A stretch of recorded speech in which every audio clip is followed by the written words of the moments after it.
தேமுதிகவிற்கு Rajya Sabha seat தர வேண்டியது அதிமுகவின் கடமை என்று தேமுதிக பொதுச் செயலாளர் பிரேமலதா வலியுறுத்தியிருக்கிறார். விவரங்களை தருகிறார் செய்தியாளர் சிவபிரகாஷ். சிவபிரகாஷ், வணக்கம். விவரங்களை சொல்லலாம். வணக்கம். தேமுதிகவிற்கு ஒரு ராஜ்யசபா சீட்டை கொடுக்க வேண்டியது அதிமுகவின் கடமை என்று தேமுதிகவின் பொதுச் செயலாளரான பிரேமலதா அவர்கள் பேசியிருக்கிறார். புதுக்கோட்டையில் நடைபெற்ற நிகழ்வு ஒன்றில் பத்திரிகையாளர்களை சந்தித்த பிரேமலதா அவர்களிடம் இந்த ராஜ்யசபா சீட்டு குறித்து கேள்வி எழுப்பப்பட்ட போது திமுகவில் தற்போது அவர்கள் சொன்னது போலவே மக்கள் நீதி மையத்திற்கு ஒரு சீட்டு ஒதுக்கி விட்டார்கள். அதுபோல உங்களுக்கு அதிமுகவுடன் கூட்டணியில் இருக்கக்கூடிய அதிமுக ராஜ்யசபா சீட்டு குறித்து தெளிவான முடிவுகளை சொல்லவில்லை என்று கூறிய போது 2024 தேர்தலின் போதே பேசி முடிவெடுக்கப்பட்டு விட்டது. அரசியலில் வாக்குதான் மிகவும் ரொம்ப கொடுக்கக்கூடிய அந்த வார்த்தைகள் ரொம்ப மிக முக்கியமானது.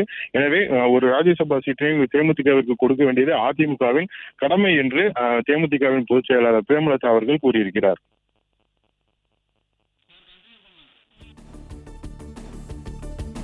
இந்த கூட்டணியில் அந்த ராஜ்யசபா சீட்டு என்பதை பொறுத்தவரையிலும் இது மிகப்பெரிய ஒரு பிரச்சனையாக இருந்து வருகிறது. ஏனென்றால் இந்த அதிமுக, பாஜக, தேமுதிக உள்ளிட்ட கட்சிகளின் கூட்டணியை பொறுத்தவரையிலும் இந்த கூட்டணியில் அதிமுகவுடன் நேரடி கூட்டணியில் யார் இருந்தது அல்லது பாஜகவுடன் கூட்டணியில் யார் இருந்தது என்பது குறித்த அந்த ஒரு பிரச்சனை தான் தற்போது நிலவுகிறது. இதில் அதிமுகவுடன் கூட்டணி இல்லை.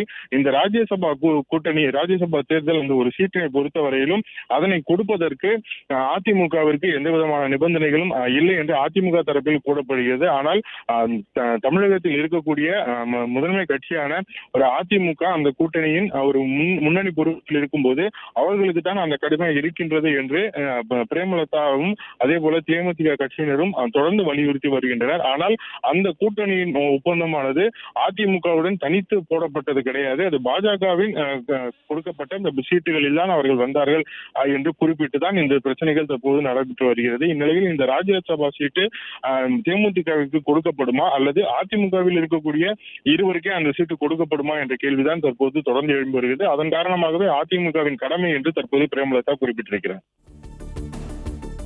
பிளே ஸ்டோர் மற்றும் ஆப் ஸ்டோரில் இருந்து பாலிமர் செயலியை QR கோடு மூலம் பதிவிறக்கம் செய்யுங்கள். செய்திகளை உடனுக்குடன் பெறுங்கள்.